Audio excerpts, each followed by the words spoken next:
guys, I am Dr. Cade, and I'm sitting here with Coach Kaysen, and we're going to talk about skin issues today. Eczema, psoriasis, acne, just skin issues. Let's go through and kind of take a 10,000-foot view. I don't know about you, but I remember having acne as a kid, and that was like the most embarrassing thing ever. Real bad. Yeah. They called me pizza face. Really? Yeah. Really? I don't think so, but I remember that as a bullying word. Dang, to people. Kaysen. Yeah. We need to have an intervention here. Well, Talk through how you really feel about I things. ate McDonald's and Pizza Hut. Well, we're going to talk about that a little bit, aren't we? Yeah. I still break out, and when I do, it's usually under stress, less with food and more with stress. Yep. Anything there with you? Yeah, well, like when I'm getting sick, or if I ate something wrong, I'll notice that, or different, my skin will break out.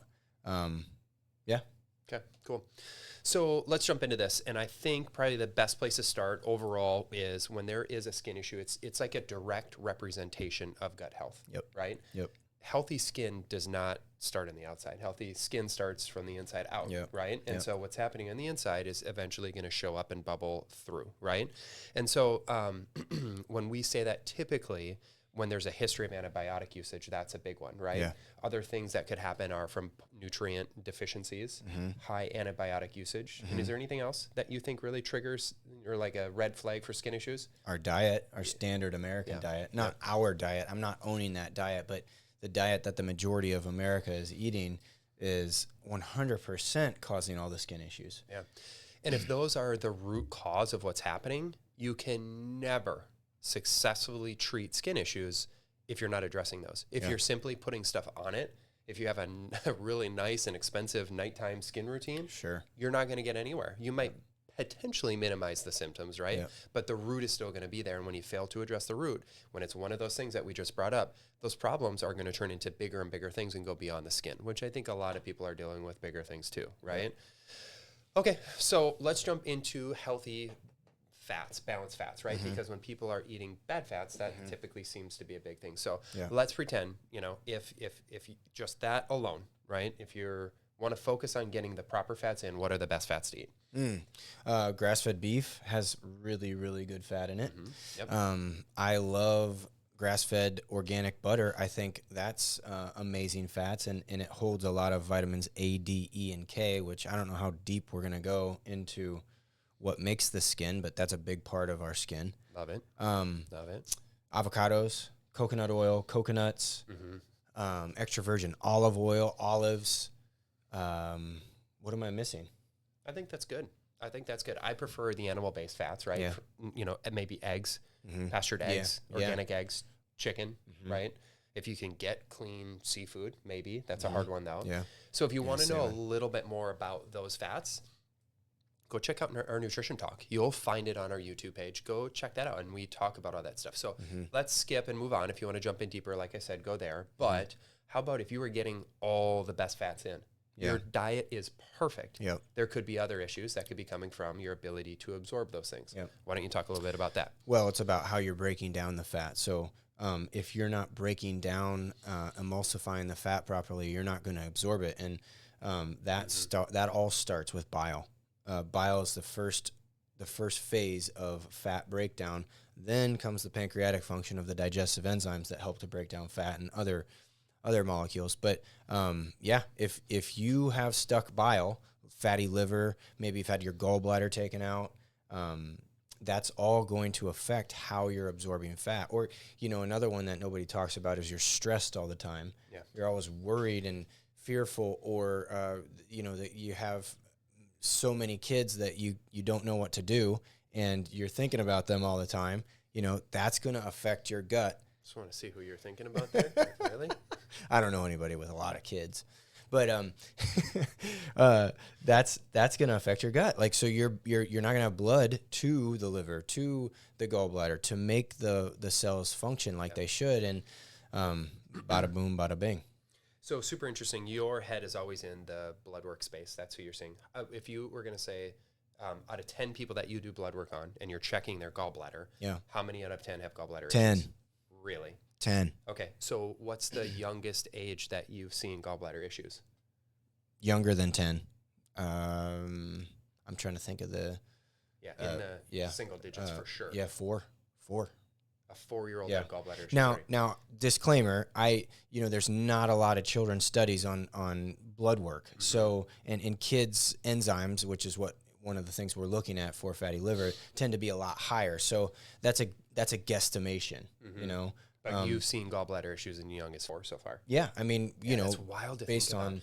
So what do you think is driving the gallbladder dysfunction? Yeah, is it seed oils? Is it the stress? Is it something bigger? It's a great question. I mean, I have to go to stress because, stress can come in so many forms: toxic stress, toxicity, right? Chemical stress, which we'll talk about. The toxic load in our environment, in our air, in our light, all these things that the nervous system, the body has to take in that it can't deal with. I go to that, but I have no clue why. That's a wild one. Okay, so let's say we checked off the box for the gallbladder. Other things, our body also needs other enzymes, other digestive aspects, right, to pull nutrition from the food that we're eating. If we're eating perfect food, right? So the pancreas, right, our stomach acid, right? And again, our body needs to not be in a stressful state when we're eating to actually focus on the digestive patterns there. So those could be issues. How about leaky gut?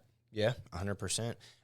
But leaky gut, I feel like, is a downstream effect of improper bile function, and that could be the improper bile function could be driving the leaky gut. Yeah, for sure. And then we didn't talk about the mouth either. The salivary enzymes, and chewing food properly. That all helps to break down, but we're all versus running through the drive-through and smashing something down on your way to your second job.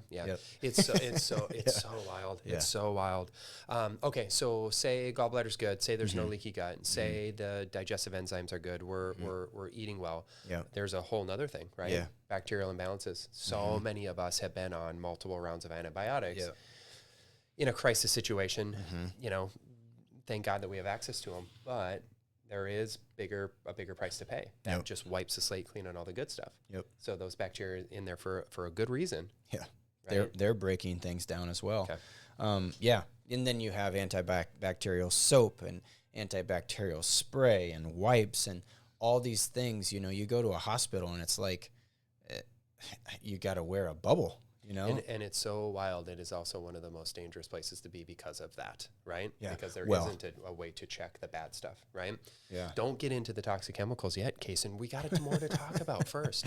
Okay, so I think that's good. Let's go into that next then, right? Okay. So those, other ways that can impact our microbiome, again, the good bacteria in our gut, in our tummy, in our body, on our skin, right? Our personal care products. You brought up the antibiotic stuff in the hand soap, which I believe the biggest one is called triclosan, right? So if you're looking at your soap and you can see the ingredient list, usually triclosan is listed as an active ingredient, right? Versus an inactive, kind of like fluoride in toothpaste or some of the chemicals in sunscreens, right? There's a small percentage of that in there, which will tell you, again, its potency or its effectiveness, right?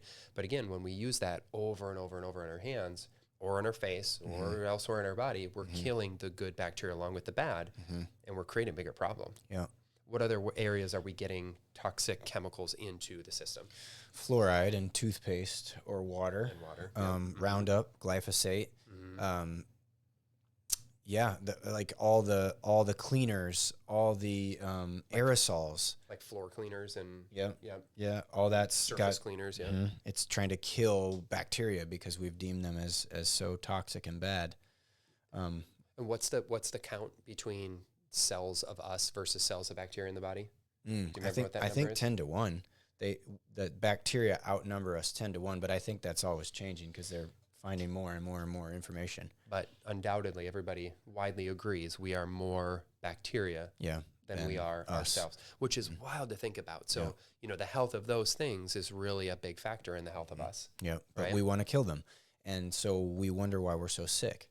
And then the things that are in our food. Oh, what about the animals that we're eating that are getting antibiotics? That's so such an awesome point. Now we're eating them. I think that agricultural, if you will, exposure, I think they say that's the biggest exposure that we have. Yeah, Yeah, that's true. because it's in all the food. Oh, I forgot about that one. That's so horrible. Okay, so food is huge, right? Yeah. Okay, so if we were going to tell people the top 3 things to do, plus one, if somebody's frustrated and they're trying things and they just want to get the answers right away and stop trying to play trial and error, what are the top 3 biggest things to do to improve your skin?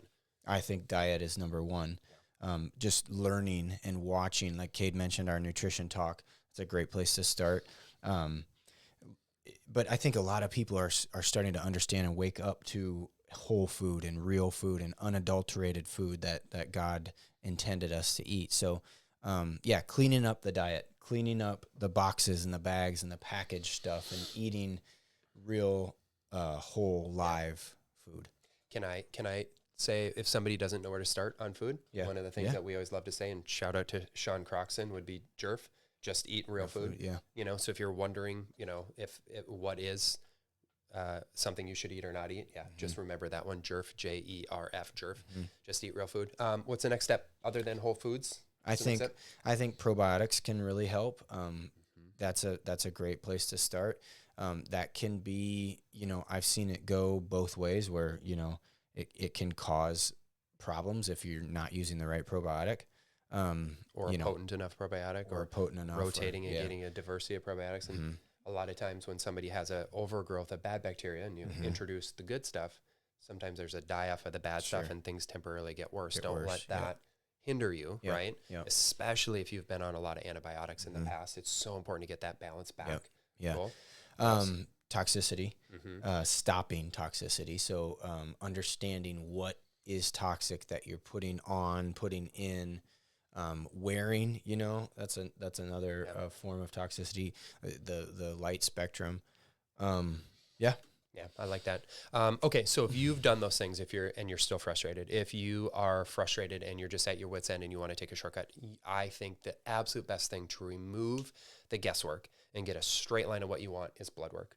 And having Coach Kaysen analyze that blood work so we know exactly what the root is. Again, we talked about a ton of stuff: bacterial imbalances, gallbladder dysfunction, deficiency of digestive enzymes. There are so many things that can cause digestive issues, right?